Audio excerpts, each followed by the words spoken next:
Hello and welcome to ETF Pulse, the brand new vodcast. That's right, vodcast, brought to you by ETF.com. I'm your host, Kristin Myers, editor-in-chief of ETF.com, here with my co-host, Nate Geraci, president of the ETF store. Now, each week, you're going to be able to hear and see our beautiful faces as we discuss all the latest news in the world of ETFs, markets, and more. Now, if you are watching us, you can take a look at the Pulse Rundown to see what we'll be chatting throughout each episode. Now, what we've got for you today, we have VOO knocking SPY off the throne as the world's largest ETF. Fixed income ETF inflows are rising as we get the latest Fed minutes.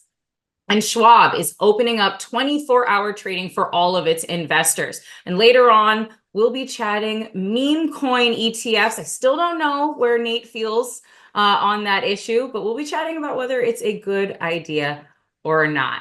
So, hello, Nate. Thank you for joining me on this very first pilot episode of ETF Pulse. I'm so excited. I am absolutely thrilled to be here. And it's funny because I've always said I have a face for radio and podcasting, not being on video, but I'm excited to be here doing it on video. And I've said what I think this is going to be. Anybody who has seen Pardon the Interruption on ESPN, this is going to be like the ETF version. Yeah, the ETF finance version of Pardon the Interruption. I'm just excited for what arguments we're going to be getting into throughout this podcast journey. But no, I'm thinking that this podcast and our launch is our Valentine's Day gift to the world. So happy. Yeah, there are going to be a lot of arguments and a lot of interruptions here. So maybe Valentine's Day isn't exactly the best time to launch this, but no, I love it. And again, very excited to be here. We have some good topics this week. We do. First one up is going to be VOO. I say VOO, but I know you say VOO, so we'll say it is VOO. But VOO today clinching the top spot as the world's largest ETF, pushing SPY off the throne. And this is, I mean, you and I have talked about this before. This is something that we largely expected. It was just a matter of when and not if.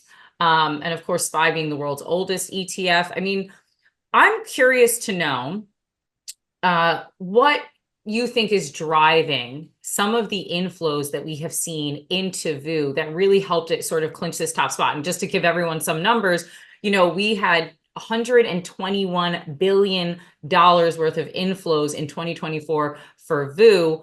And it just kind of continued over the last couple of weeks as we've seen, markets really hitting these record highs. And so naturally, obviously, people flooding into these equity ETFs. But yeah, I'm curious to know what you think is really kind of fueling this desire, this interest in VOO, particularly over SPY at this time.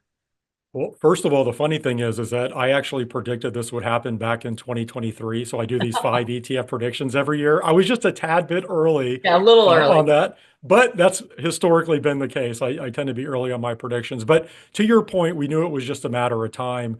And you look this year, you look at the massive inflows VOO has had. SPY has actually had something like 16 billion in outflows.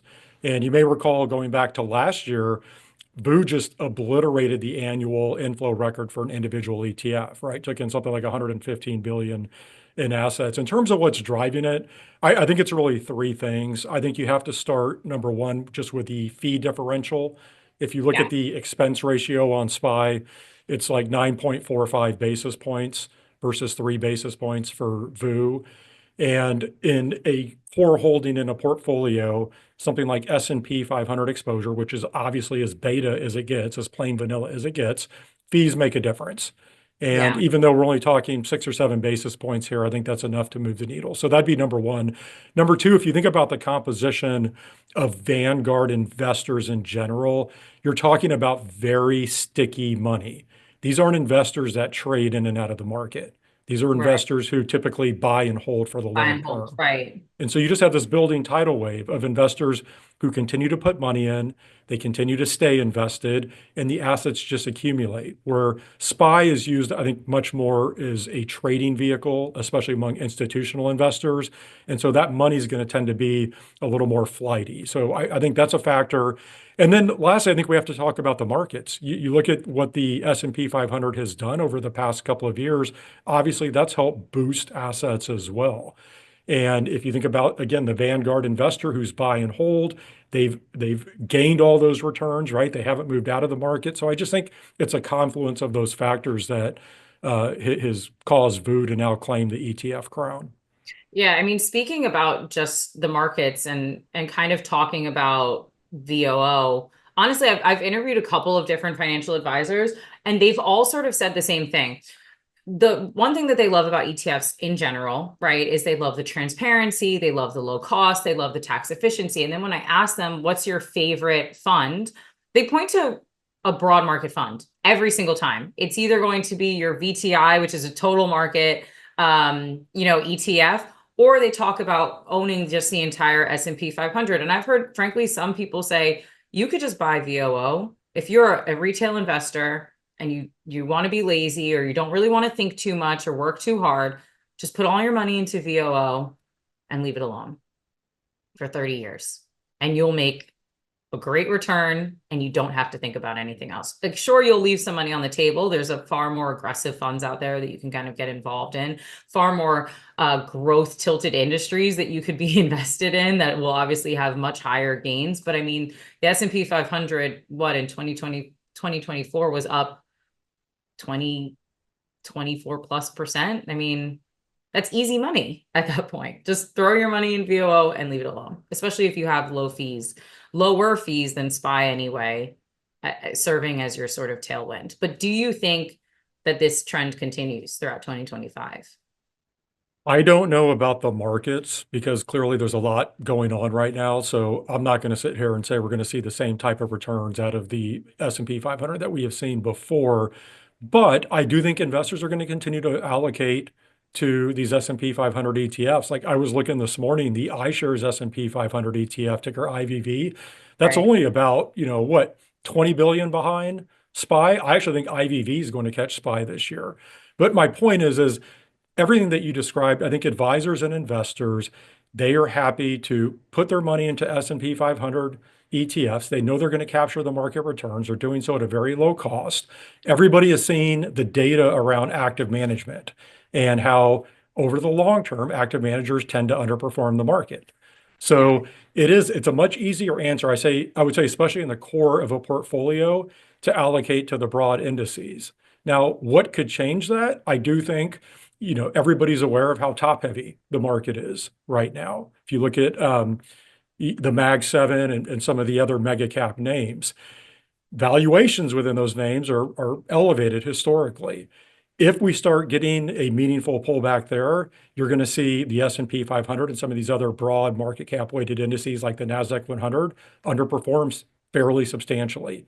And that may be enough if it's over a long enough period, if it's sustained, to get investors to look at other options. But I still think just longer term, I would continue to expect all of these S&P 500 ETFs to continue to take in money and along with the VTs and the VTIs of the world. Here's a fun fact for you, by the way. I was looking this morning. So if you look at SPY, VOO, and IVV, those Right. three ETFs alone account for 17% of the total industry assets. Think about that. Three ETFs account Well, for 17% of the total industry assets. We're talking out of over 4,000 ETFs. I mean, here, I'll give the numbers for it. So as of today, so we are chatting right now on Tuesday, we have VOO, their AUM is standing at just under 631.8. So I'll just call it $632 billion in AUM. That's just slightly ahead of SPY, which is at 630 billion AUM. So obviously we're now hitting upwards of $1.2 trillion in AUM. And then of course you have IVV right behind it. So if IVV is 20 billion behind, we're still upwards of another $600 billion of AUM. That is nearly 2 trillion in AUM from just three funds, as you're mentioning, which is insane. Yeah, plus don't forget there is the Spider Portfolio S&P 500 ETF, ticker SPLG. So that's the fourth of the And S&P I think 500 people ETFs. forget about SPLG, that it is essentially the SSGA answer to VOO because it is It is, and it's at a lower fee.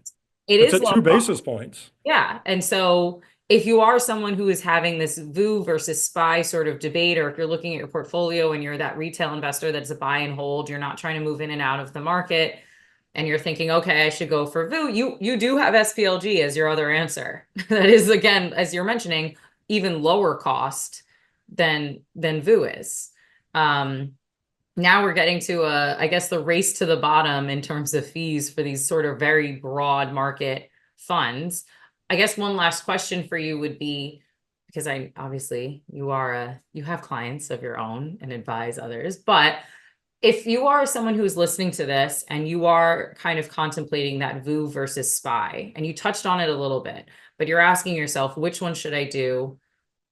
Is there one over another, or how should I be thinking about utilizing them both in my portfolio? What would you say to that sort Yeah. of question? How do you approach navigating either which to choose? Is this an and scenario? Or is this if you are this kind of investor, choose this, and if you're this kind of investor, choose that? I think with how low the costs are in these funds, and if you look at trading spreads, at this point, we're splitting hairs.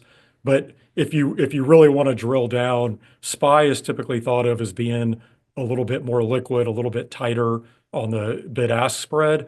But again, we're talking minuscule amounts here. So I think, I'm not going to recommend any funds here on this podcast, but I do think for those funds, it probably does come down to fees. I mean, that looks like the tiebreaker to me. And if you can save, 5, 6, 7 basis points on fees, I think that's something to consider. But All in right. general, like I mentioned earlier, you have buy and hold investors, I think, are going to look much more at the VOOs and the Right. SPLGs and the IVVs, whereas an institutional investor would be more likely to look at a SPY. Right. Well, I'm going to see how long it takes for IVV to overtake SPY. We'll see if IVV can catch up to VOO. That's another one of my predictions, by the way. We'll see if I'm early on that. I actually think IVV might chop fees. So IVV is at 3 basis points now. I don't think they're going to like Vanguard having this ETF crown. And so I could see a No, scenario where they attempt to lower fees by 1 or 2 basis points to to compete. what I was just saying, that if you have advisors and investors looking for a differentiator, that can be the tiebreaker. And so it's something I'm going to be watching. I did predict it. I predicted that Predicted. I need to give you a crown as like the Nostradamus of ETFs. I'll come up with a name.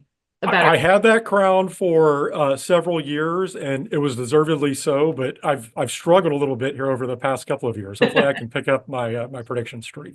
All right. Well, we'll see. We'll see. We'll keep everyone updated. Let's talk a little bit about fixed income because we don't have the Fed minutes yet. But we are anticipating them out this week to see what the future path of rate hikes is going to be. Just as a quick reminder for everyone and contextual information, remember we got inflation print readings out last month in January, and essentially inflation was a little bit higher than essentially economists had been expecting. We already now have a president who many people have said that his policies are going to be pretty inflationary.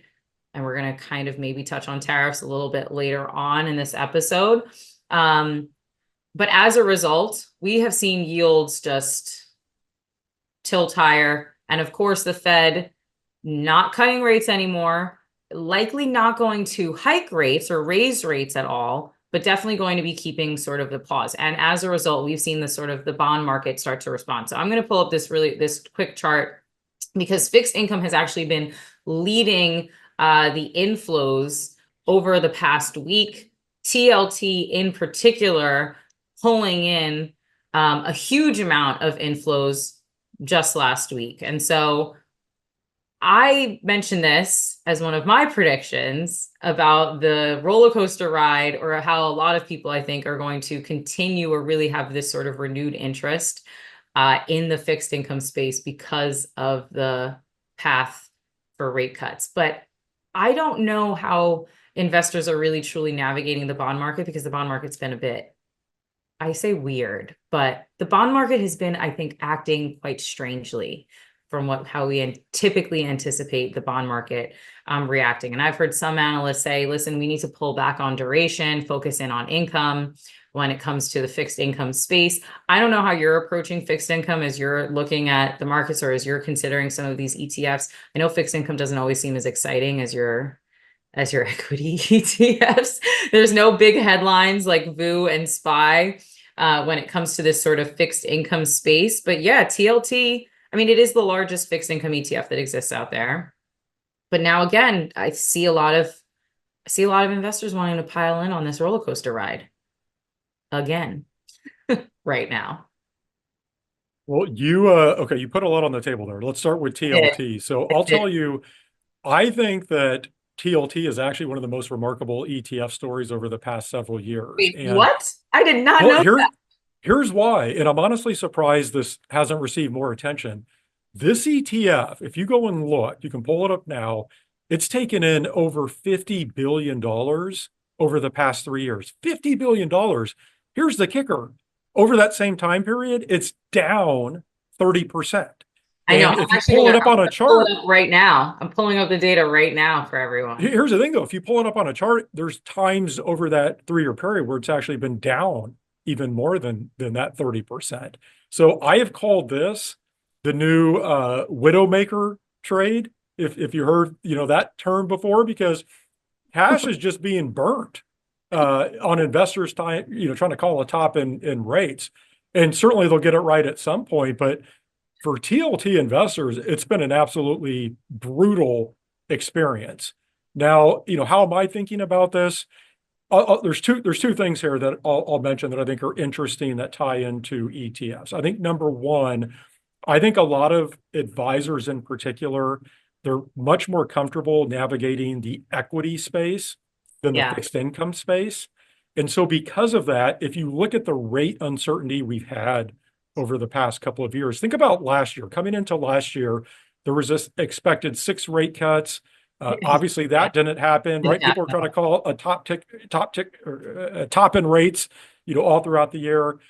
A lot of people got that wrong. And I think some advisors are saying, you know what, this isn't necessarily my core competency, navigating fixed income. So what I'm going to do is I'm going to look to actively manage. Yes. I was going to mention that. If we think, I mean, we talked about this and we've had these conversations before about how particularly actives, we are seeing a rise to actives. And you were just saying a minute ago that actives continues to underperform the market, but that is in the equity space. There is still, I think, particularly for advisors or even just investors who are not interested in dealing with these more nuanced funds or things that are a little bit more complicated, looking to actives for the fixed income, for emerging markets, for example, and saying, I'm just going to put my money to work in an active space around fixed income. Because as you're mentioning, I decided to pull up the chart just to take a look and to see. So I mean, we have the performance. I did 3 years, as you mentioned. So 3 years ago, we had TLT coming in at around 137. TLT now is at 88. Just brutal. Just a cash incinerator. 3 years. Yeah. To your point then, yes, you might as well have just lit your cash on fire. Yeah, here's the other thing that I'll say, putting active aside, and this is not investment advice. I always have to say that, but this is why I've been a proponent of just staying shorter duration and staying higher quality overall, because I think it's very difficult to predict the direction of rates. And if you go look at the volatility of a longer duration bond fund, a longer duration bond ETF, at times it can look very equity-like. Well, I don't want equity-like volatility in the fixed income portion of my portfolio. And certainly there are times when we can look at, if the economy is really heading off a cliff, maybe it makes sense to take on some duration risk at that point, as long as it's not due to some sort of government fiscal crisis. But I just think that it makes more sense to stay shorter duration and higher quality, because I know exactly what I'm going to get out of my bond portfolio. I want bonds to be a ballast in a portfolio. I don't want them contributing a ton of volatility. Do you think that what's happening with rates and how wrong investors have been getting on rates lately, the sort of roller coaster ride that, not just TLT investors, but frankly, fixed income and bond, treasury bond ETF investors have really been on, I'll just say just in 2024, right? It literally looks like a total roller coaster ride. Do you think that that is making people question or rethink that 60-40 portfolio construction that I think everyone has kind of had hammered into them, right? And that you need to take your foot off the gas a little bit when it comes to risk, when it comes to that seeking aggressive growth in your portfolio. But if your fixed income ETFs or fixed income is starting to look like equity, then does that not make you question that strategy in general? Or I does do it think it's, just go to shorter duration, as you're saying? yeah, I do think it's certainly causing some investors and advisors to reconsider that 60/40 allocation. And the easy example to point to, go back to 2022, Yeah. when you had stocks and bonds down significantly. Um, Here's my thing on that. How many times over the years have we heard about the death of the 60/40 portfolio? And I feel like that's one of those things that alternative asset managers like to use as a catchphrase to sell more complex strategies that you don't necessarily need in a Right. portfolio. And I'm not against alt strategies. I would just be very careful to proclaim the death of the 60/40 portfolio. I Right. think over the long run, I do think bonds serve as a nice ballast in a portfolio. And that's, yes, what I was saying earlier. I think that's why if you know you can control the risk in those bonds, then I know what I'm going to get out of them. And I'm not worried about the volatility and what that may look like. There's so many different strategies. I mean, you can use bullet shares and ladder bond ETFs. There's so many different options in the fixed income ETF space to construct a bond portfolio where you have what I would say much greater certainty around what. All right, let's talk about Schwab. Schwab now going for a 24/5 investing strategy. We've seen this a lot, though, I think, with a lot of these brokerages really saying that there's obviously just so much more retail dollars that are trying to be put to work out there. And it seems like this move that Schwab is making really is kind of trying to capture that, the 24 hours, wider range of securities that is happening. I mean, because you can trade 24 hours on other platforms. It seemed a bit Yeah, of, you can. I mean, if you look at the Robin Hoods of the world, I mean, yeah. there have been other platforms that have rolled this out, but not Schwab. And here's the way that I think about this. I tend to be, this won't surprise anybody, a little bit more of a free markets guy. And Oh, so I'm that fine with stuns me. this. That absolutely stuns me. But look, this provides more access to investors. However, should investors be trading at 3 in the morning? I would say for most people, that's probably not a great idea. Okay, but Okay. are you honestly implying, Nate, is what you're implying is that people are going out, having a good time, having a few drinks, and then saying to themselves at 3 in the morning, I think I want to buy or I want to sell some of my securities right now. Is that what you think is happening? I think that that's a possibility. I definitely think that's a possibility. But I putting don't that know. aside, look, I think most people know that the less trading that you do within a portfolio, generally the better outcomes you're going to have. Think about who was it? Warren Buffett that had the quote where he said something like, money is like a bar of soap, right? That the more you touch it, the less you'll have. Same concept here with trading. And I just think that opening up 24, in this case, 24/5 trading to everybody, I don't know that it's going to improve investor outcomes. However, again, I'm a free markets individual. I think people should have the optionality. And I can't talk out of both sides because I've talked about this as it pertains to crypto, I right? was just about to Yeah. say, I because mean, it's about access and we've had a optionality. I lot of think these brokerages make the decision for investors that they're not going to be able to, they're not going to give them access to trading crypto. And obviously, a lot of people have said that's, I don't want to use the word fair, but it's not right to make that decision for me as an investor about what I'm going to trade. And now, 100%. And that's my point here, right? And that if Schwab has the technology and the capability to make this happen, then great. It gives investors options because you know what? There probably are going to be some scenarios where you have longer term buy and hold investors or people who are prudently managing a portfolio that do want to have the ability to trade at 3 in the morning. I'm just saying that my guess is if we were to do some sort of academic study on this, some of us do our best work at 3 in the morning, Nate. Okay. not me. I've been long asleep at that time. But again, I just want to be clear. I don't think there's anything wrong with this. I just don't think that it's going to improve investor outcomes over the Okay. long run. That's So my point. we've given more choice, but we haven't necessarily, we might see more losses in portfolios as a result, Yeah, or potentially. just slippage and overall returns. Right. I mean, I just think that that's the way, that's the where the world is going now, where you have your trading platforms literally at your fingertips on your phone. You already have your platforms like Robinhood, as you mentioned, offering this sort of 24-hour trading. I think it has gotten to the point where these brokerages cannot not allow, to use the double negative, but there's no world where they can continue to function and not give their users or their clients this ability to make these kinds of decisions, whether it's the type of assets that they're going to be trading or the hours that they are going to be trading.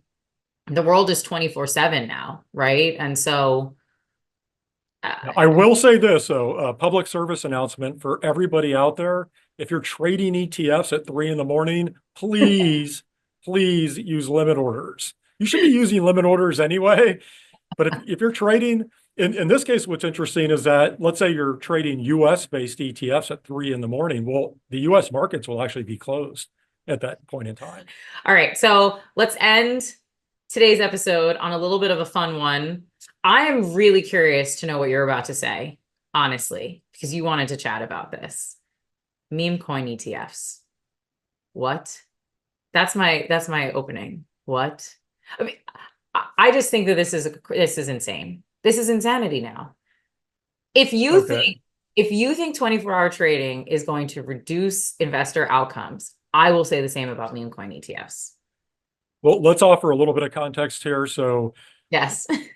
So Tuttle Capital, who's an ETF issuer, they filed for a bunch of crypto ETFs, which included a Trump meme coin ETF and a Melania meme coin ETF. There were some other ones in there. And I believe, if I'm not mistaken, all of these too, just you're going to fall out of your chair. They were all leverage, like 2 times leverage ETFs. So it was like a 2 times leverage Trump meme coin ETF. What is my take on these? My take is, let's go back to what I was saying with the Schwab trading. I'm a free markets guy. And so What they I want, you honestly don't want have a what you huge have. problem. Yeah, I don't have a huge problem with these existing. Now, I don't know that the SEC will approve these. We can talk about that aspect in a minute. But if they do, it's ultimately up to investors to decide if they want to invest in these, right? They have to take responsibility. And I think that gets lost. I've talked a lot about this just with meme coins themselves, and I get fired up. If you go look at, I don't know how deep you've looked at this, but if you just look at all of these meme coins, there's something like 60,000 meme coins that are created every day. Oh, not The deeply. I vast, had and walked away. I don't want to know too much about yeah, them. but here's the point. The vast majority of those, if not all, are going to go to zero. Yeah. And so if you want to dabble in these, great, knock yourself out, but just know that going in. And I would say the same with these ETFs. Now, do we need these? No, we don't need these ETFs. And I don't know who's actually going to invest in these, because certainly advisors aren't You, investing in these. if there's a Trump and a Melania meme coin, we already know who's investing in those. Well, but They've been used as a sort of uh political fundraising for political fundraising capital, and they've even almost been used as almost like a proxy of support of a political candidate. here's the thing. I'm not disagreeing with that. People who want to buy meme coins know how to buy meme coins. They know how to buy Solana, move it over into a Phantom wallet, go and buy whatever meme coin they want via that. And there's a number of different avenues. They don't need an ETF to do that.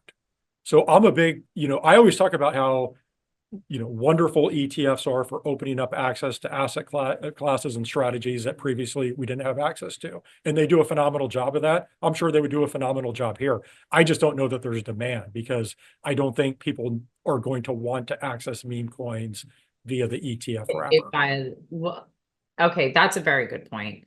I have to just go back to, I know that you're a free markets guy. I am too. I usually am like, if people want to do something, give them the opportunity to do it. But is there not a line?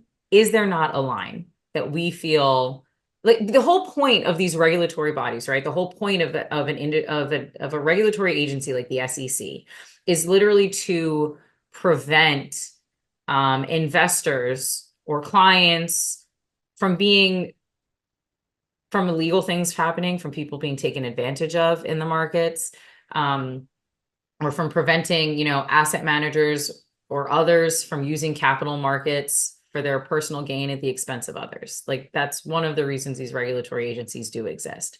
And this whole thing seems to fly in the face of that. And now you ask the question of whether the SEC would approve it. And that's a really great question to ask, because we now do have a new SEC chair under a very different president who is already said to be very crypto friendly. And you just highlighted that 2 of the meme coins are from the president and the first lady that could be wrapped into some of these ETFs. To me, it seems like a conflict of interest, and this is not a political show, but this is an interesting point where some of the politics is now kind of colliding with what we discuss in terms of ETFs and markets. And I mean, Trump's TruthFi is actually already trademarked several ETFs, so there will be Trump ETFs that are out there. But it now seems like politics is colliding with finance, and it's colliding on this topic. And so I don't see a world where the SEC wouldn't actually approve this, based on how some of the previous things have happened under the Trump administration. Well, first of all, can you imagine being the SEC chair and telling President Trump that you've denied? Exactly. I can't imagine that. So I don't think it's going to happen. That's the point. I don't know that I fully agree with that. I mean, I definitely think the new SEC is clearly going to be much more crypto friendly. Right. I don't know that we're going to go as far as to have meme coin ETFs. But here's what I'll say to push back a little bit on what you were saying. And I'm not jumping on the political grenade either. The SEC really should be much more of a disclosure regulator. In other words, let's just say the SEC did approve a Trump meme coin ETF.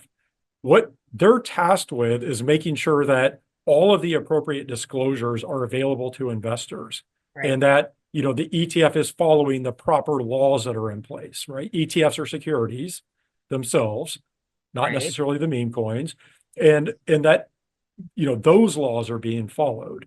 At some point, I think, especially in the investment realm, if all of the disclosures are out there, investors have to take responsibility. You can't, I think it becomes a really, and there is a line there, but I don't know that you can regulate personal responsibility, because then it gets into what you were saying earlier with Schwab, or, you know, let's take Vanguard, who gated access to the Bitcoin ETFs. Right. Well, what do you think about that? I mean, are they protecting investors, or are they operating as like a nanny? And, you know, who like, is that the type of company you want to do business with? Somebody who's telling you what you can and can't invest in. So I get that there's a gray area here, and there's a balance. I've always talked about this balance between innovation and regulation, right, whereas there is a line there. And if you over-regulate, like I would say the previous SEC did, you stifle innovation. On the other hand, if all you do is embrace innovation and there are no guardrails in place, investors can get hurt. People can get hurt. So I certainly appreciate that. There is a balance there. I just think that I lean more towards investors have to take responsibility for doing their own homework. If you get into a Trump meme coin ETF and that thing blows up, I think you have to look in the mirror. Well, that was our first episode of ETF Pulse. I'm so excited to be here and to chat with Nate every single week about all the fun, interesting, weird, maybe sometimes boring, exciting things in the world of ETFs. Thank you so much for watching, Nate. Thank you so much for joining me as always.